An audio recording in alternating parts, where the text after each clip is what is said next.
Hi, I'm Sophie Coley from searchlistening.com, the official education partner of Answer the Public.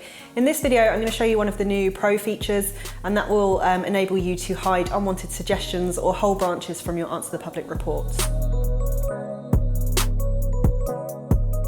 How do I hide certain suggestions or branches in an Answer the Public report? Now, this is a feature that we've brought in relatively recently, and it's specifically for pro users. So if you want to do this, you're going to need to sign up for a paid-for account.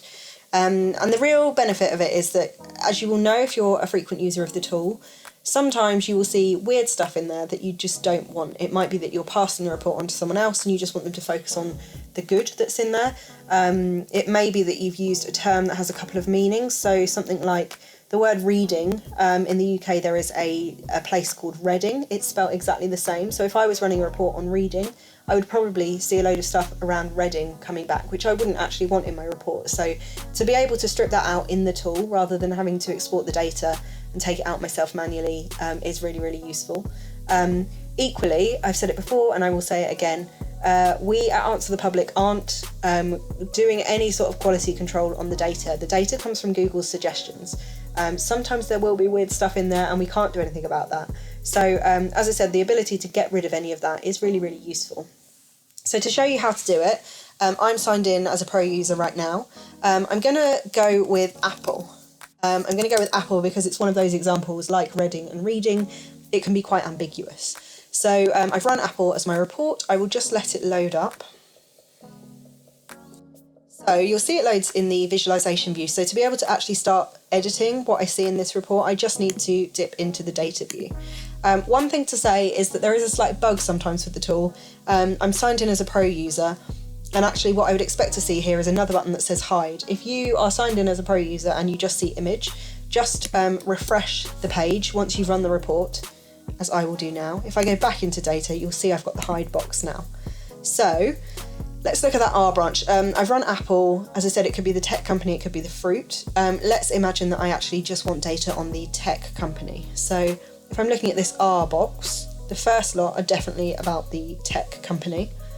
But if I come down here to the last two, we've got stuff on apple cores and apple seeds. So I'm not going to want those in my report.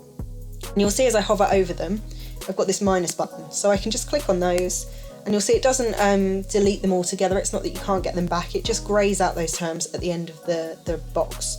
If I wanted to bring them back, I could click this plus here, but I don't want them in there at the moment. So that hides them. If you wanted to get rid of a whole branch in the report, so everything to do with can, obviously a lot of these are actually tech stuff, so I probably wouldn't want to do that. I'd probably go through at the individual level and get rid of anything. But just to show you, I can click hide. And so the can box has disappeared. Again, it's not disappeared altogether. If I scroll all the way to the bottom, it's here greyed out, and I can hit show to bring it back. So I can do that however I want. So I'm just going to get rid of a few more boxes to show you further.